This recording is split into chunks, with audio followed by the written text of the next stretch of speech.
Have you ever wondered how anger influences your life and the lives of those around you? Anger, that fiery companion we've all met at some point, is a natural human emotion.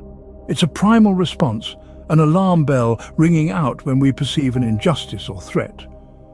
Yet, as natural as it is, when left unchecked, it can wreak havoc in our lives, causing stress, straining relationships, and even leading to serious health issues like heart disease. Imagine anger as a blaze. A small controlled flame can be useful, providing warmth, light, and a means to cook. However, when that flame grows out of control, it can become a destructive force, capable of consuming everything in its path. The same applies to anger. It's not the emotion itself that's destructive, but how we handle it. When we let anger control us, when we let it dictate our actions without thought or restraint, that's when it becomes perilous.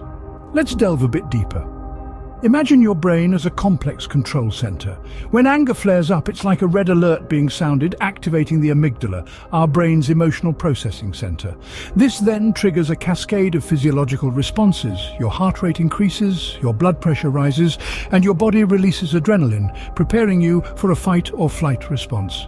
In essence, anger prepares your body for a battle. But what happens when this battle is not a physical one, but an emotional or social conflict? What happens when this state of high alert is prolonged? The constant tension and stress can manifest physically, leading to a host of health problems, including heart disease and hypertension, among others. Furthermore, uncontrolled anger can strain our relationships. It can push away loved ones, create rifts in friendships, and foster a hostile environment at work. It's a disruptor of peace and a catalyst for conflict. So, understanding and controlling anger is not just about maintaining peace, it's about preserving your health and relationships.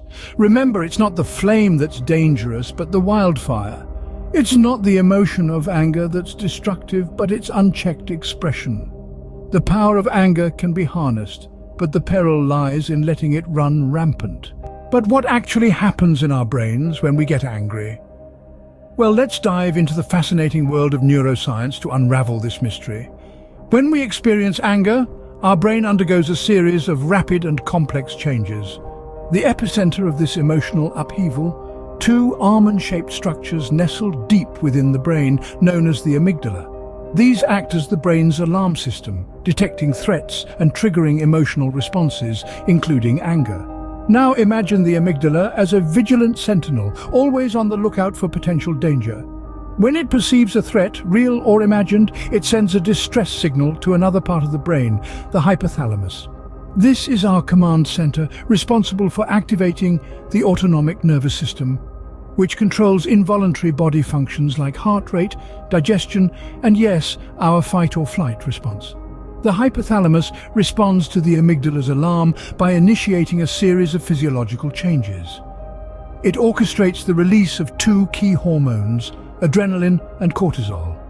Adrenaline gives us a burst of energy, increases our heart rate and heightens our senses, readying us for immediate action. Meanwhile, cortisol suppresses non-emergency bodily functions like the immune response and digestion, conserving energy for the perceived threat. This is an incredibly efficient system when faced with immediate danger. But what happens when anger becomes chronic? When the amygdala's alarm is constantly ringing and the hypothalamus is always in overdrive? Research suggests that prolonged exposure to adrenaline and cortisol can lead to a weakened immune system, making us more susceptible to illness. And that's just the tip of the iceberg. Chronic anger can also contribute to high blood pressure, heart disease, and even mental health issues like depression and anxiety. Clearly, our bodies are not designed to be in a constant state of anger. So how can we manage this powerful emotion? Can we really control this intense emotion that seems to take over our minds and bodies? You might be surprised to know that the answer is a resounding yes. It's all about employing the right techniques. Let's start with deep breathing. This is a simple but powerful tool that you can use anytime, anywhere. When you feel anger bubbling up, take a moment to slow down. Close your eyes if you can. Breathe in deeply through your nose, hold it for a few seconds, then exhale slowly through your mouth. As you do this, imagine the anger leaving your body with each breath out. It might not make the anger disappear completely, but it can take the edge off, giving you a moment to regain your composure. Next, let's talk about mindfulness. This is a practice of being fully present in the moment, aware of where we are and what we're doing, not overly reactive or overwhelmed by what's going on around us. When you feel anger starting to rise, try to ground yourself in the present. Notice the physical sensations in your body, the thoughts racing through your mind, the emotions you're experiencing. Rather than getting swept away by the anger, observe it, acknowledge it, let it be. This can help you to respond to the situation in a more measured and thoughtful way. Now, recognizing your triggers is an essential step towards managing anger. We all have certain situations or people that can set off our anger. Once you identify your triggers, you can work on strategies to deal with them. This might involve avoiding certain situations or developing coping mechanisms for when you can't avoid them. And lastly, there's no shame in seeking professional help. If your anger feels overwhelming or unmanageable, a trained therapist can provide you with tools and techniques to help you regain control. They can help you explore the root causes of your anger and work through them in a safe and supportive environment. Remember, taking control of your anger means taking control of your life. So, why does controlling our anger matter so much? Let's circle back to some key points. When we keep our anger in check, we cultivate healthier relationships.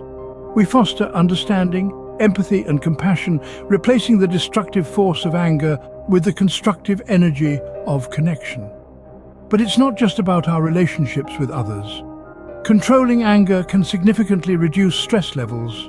When we're angry, our bodies are in a heightened state of alert, a stressful condition that can take a toll over time. By managing our anger, we give our bodies a break, promoting physical health. Moreover, controlling anger contributes to overall well-being. It paves the way for a more balanced emotional state, allowing us to experience a wider range of emotions and to react more appropriately to life's ups and downs. In the end, understanding and controlling your anger is not just about avoiding conflict. It's about leading a healthier, happier life.